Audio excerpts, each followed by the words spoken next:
Every 4 years, a certain event encapsulates millions of people across the globe. It's an event that has weeks of buildup. No, it's not the Olympics or the World Cup. It's the United States presidential election. The presidential election uses a system called the Electoral College to figure out the winner. But not everyone understands or agrees with this election method. Looking at these two tweets from politicians, a distaste for the Electoral College is present. The idea of the Electoral College was initially created in the Constitution as a compromise of the election by both eligible voting population, white, male, landowning Americans, and Congress. Although the term Electoral College is not explicitly stated in the Constitution, when this idea was penned in ink, as I previously said, only land-owning white men could vote. 233 years later, and all citizens of the United States have the right and ability to vote. But not much change has come to the Electoral College. The biggest change that came to the Electoral College in its history was the passing of the 12th Amendment, which was passed in 1804. This stopped the runner-up of the presidential election from becoming vice president, and now electors had to vote for a president and a vice president. This amendment would also determine how a president is elected if neither candidate receives enough electoral votes.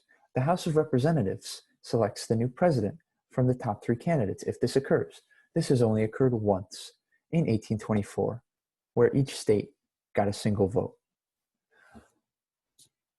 But since this has only happened once, and with the current two-party system, it's not very likely, I'm not going to talk about it that much more. Instead, let me explain how the Electoral College works and why people believe it needs reform. Now, every state is given a number of electors. This amount is the total number of representatives and senators the state has in Congress, which means that no state can have lower than 3 electoral votes. When the election occurs, people go out and vote. These votes are counted, and most states have a winner-take-all system.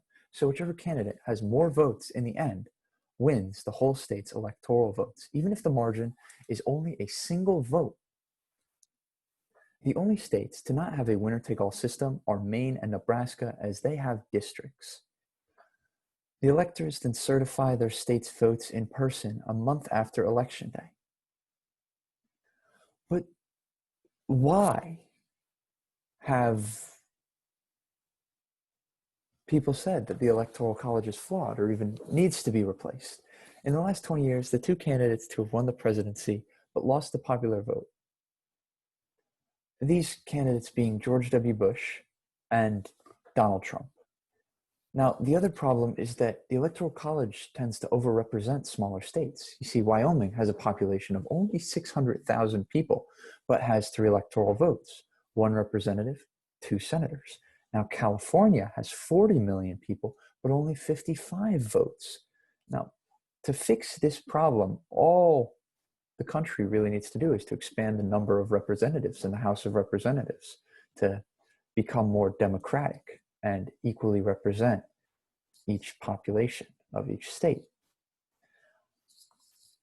And that is the Electoral College. Thank you for listening, and remember to vote.